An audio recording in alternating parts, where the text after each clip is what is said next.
نبی پاک صلی اللہ علیہ وسلم دن میں ایک وقت روٹی کھانے اور 3 دن فاقہ کرنے کے لیے مجبور نہیں۔ کائنات کے خزانوں کی چابیاں اللہ نے اپنے محبوب کو عطا فرمائی ہیں، لیکن اس کے باوجود نبی کریم صلی اللہ تعالی علیہ وسلم نے فقر کو اختیار کیا۔ حضور نے غریبی کو پسند کیا۔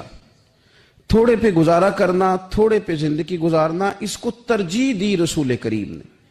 یہ جو فقیری ہے نا، فقیری یہ اتنی حسین چیز ہے کہ یہ میرے نبی پاک کی پسند ہے، یہ حضور کی پسند ہے۔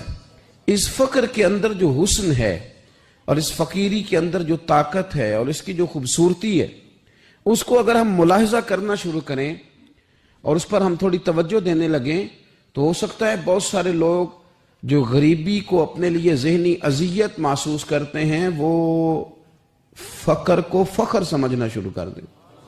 اسی طرح کچھ لوگ ایسے ہیں کہ جو سوسائٹی کے اندر کوئی بڑا مقام نہیں رکھتے، کوئی سیاسی، سماجی، مذہبی بڑا قد کاٹ نہیں رکھتے، وہ بھی اپنے آپ کو بڑا کمزور محسوس کرتے ہیں۔ وہ سمجھتے ہیں کہ شاید دنیا میں بڑا آدمی وہی ہوتا ہے جس کی ایک فون کال پہ سارے کام ہو جائیں۔ ایسا نہیں ہے۔ اگر آپ نے اپنی زندگی کو تقوی کے مطابق رکھا ہوا ہے، اللہ سے ڈر کے وقت گزار رہے ہیں، شریعت اسلامیہ کی حدود کا خیال کرتے ہیں، تو پیسوں کا نہ ہونا یا سوسائٹی میں بہت بڑے مرتبے اور نام کا نہ رکھنا یہ کوئی زیادہ اہمیت نہیں رکھتا، بلکہ اہمیت تو اس بات کی ہے کہ ہم اللہ رسول کی رضا کے مطابق چل رہے ہیں کہ نہیں چل رہے۔ نبی پاک صلی اللہ تعالی علیہ وآلہ وسلم نے جو کامیابی ہمیں بتائی ہے اور جو انتقال کے بعد قیامت کا منظر گزرنے کے بعد ہمارے لیے کامیابی ہے، وہ جنت ہے۔